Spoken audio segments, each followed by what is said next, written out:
Welcome to this guide on using the professional Belfast sink jig, a universal routing jig designed for installing Belfast, butler and farmhouse sinks in both timber and compact laminate worktops. This jig allows you to create precise sink apertures from 300 to 1000 millimeters wide and insets from 340 to 500 millimeters deep, plus a matching drip groove to protect your cupboard doors and carcasses from moisture. Tools required. You'll require a 1/2-inch plunge router, a 30mm guide bush, a 12.7mm cutter for the main aperture, and an R2.5 cutter for the drip groove, 2 F-clamps, a square, a sharp pencil, a tape measure. You'll also need trestles and some sacrificial timber to support the worktop during cutting. What's included? Inside the box you'll find the jig body, edge guides, screws, alignment gauges, drip groove gauges, location pins, and the instruction manual. Description of parts. Here's a quick look at the jig itself. The jig has an L-shaped guide track for the guide bush to achieve consistent results. Edge guides locate into the 2 slots to regulate the inset position, with 8.65mm alignment gauges assisting fast, accurate positioning for the main sink recess cutout. Drip channel groove gauges and location pins help when forming the drip groove and bridging cutouts for larger sinks. There are also corner radius options to ease the sharp external corners of the sink aperture once it has been routed. General safety notes. Ensure your 12.7mm cutter and 30mm guide bush are perfectly concentric. Make sure the jig, worktop and waste pieces are supported at all times, ideally by using trestles and a sacrificial support board under the worktop. The jig can be used in 2 ways depending on the material. Firstly, on natural timber, the left-hand side of the opening is made with the worktop face up. To make the right-hand side of the opening and complete the sink recess, the worktop is flipped.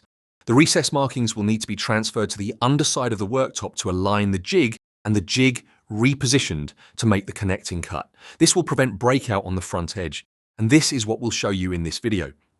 Secondly, for compact laminate or acrylic, the jig itself can be flipped, making both left and right-hand cuts from the worktop face. Measuring the sink recess. With the sink in position within the carcass, whether it's from the left or right, measure from the end of the run to the edge of your sink to determine where the edge of your recess will start in your material. Measure the distance between the inner left and right faces of the sink, then subtract the amount of overhang you want on each side. If you'll be adding a drip groove, make sure you allow at least a 10mm overhang. For the recess inset, measure from the back wall to the inside back edge of the sink and add the 10mm overhang. With the measurements taken, transfer these to your worktop ready to make the cut after we've set up the jig, which we'll do in the next step. Taking a little extra time during the marking out stage is key to getting a professional result. Make sure each measurement is checked, the lines are clear, and everything stays square to the front edge. A careful layout gives the jig a solid reference point, helping produce a clean and precise cut. Now measure and mark the middle of your inset line. This will be where you'll route to during the first cut. Setting up the jig. Attach the edge guides to the jig body and slide them to your measured inset position. Make sure the arrows on the guides line up with your measurements. Then tighten everything securely. Cutting the recess. Place the jig onto the worktop and push the edge guides firmly against the front edge.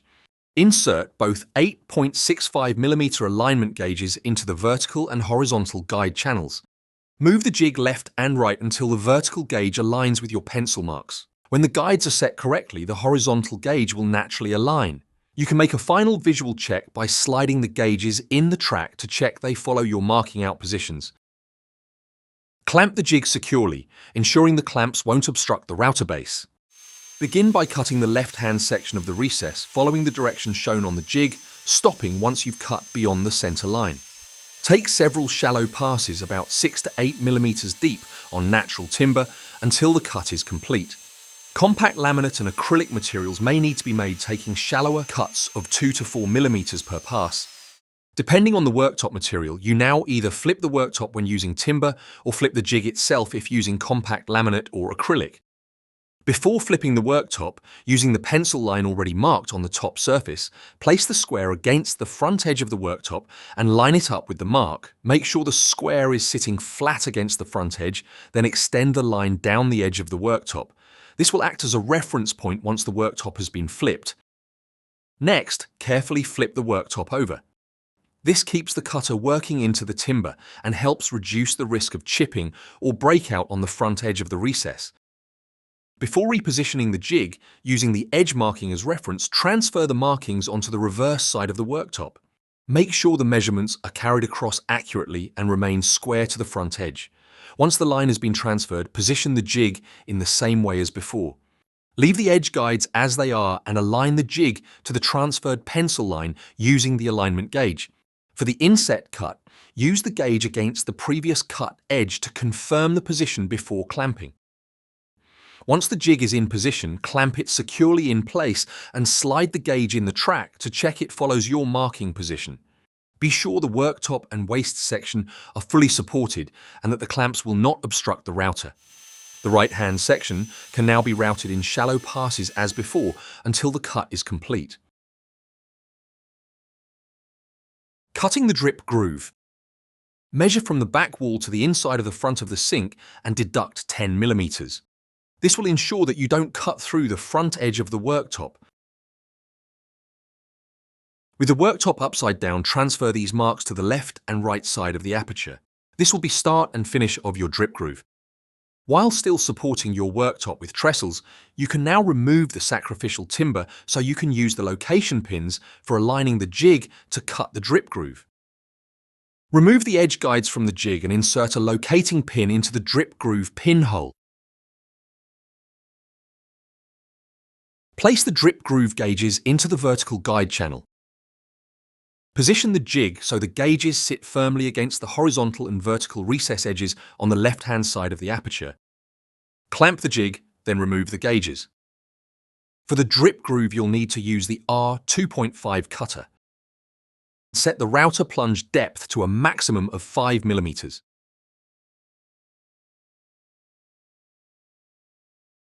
Cut the groove carefully, making sure you don't start the cut beyond the layout mark. Remove the clamps, flip the jig, reposition and clamp to cut the right-hand drip groove channel, ensuring you stop the cut at the marked position.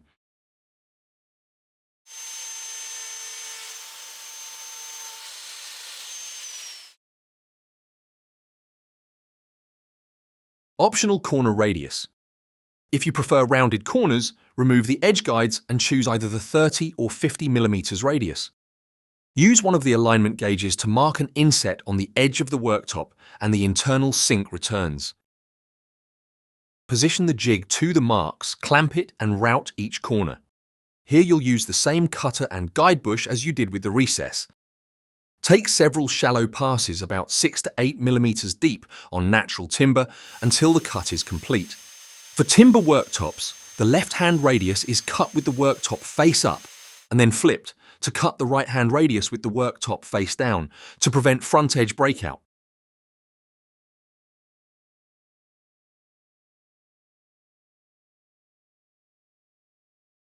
Bridging cut for a recess over 660 millimeters wide. The jig can cut openings up to 1,000 millimeters wide. Sinks over 660 millimeters wide will need to use the bridging pin positions to connect the left and right-hand cuts. Insert the location pins into the bridging holes.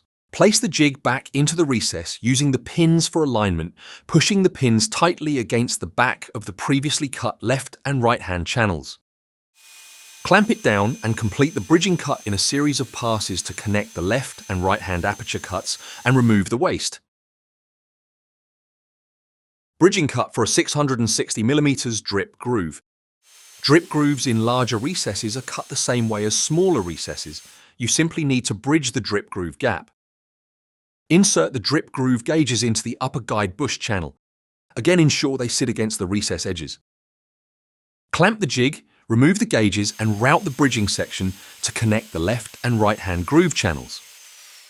The jig delivers a precise, repeatable and professional way to cut sync recesses and drip grooves with confidence. Maintenance. To keep your jig performing at its best, use only genuine spare parts and accessories. Clean it regularly with a soft cloth and keep the guides clear of dust. No lubrication is needed. When you're finished, return all pieces to their original packaging or use the carry bag, which is available separately for safe storage. Follow this guide and your professional Belfast sync jig will keep delivering accurate results every time.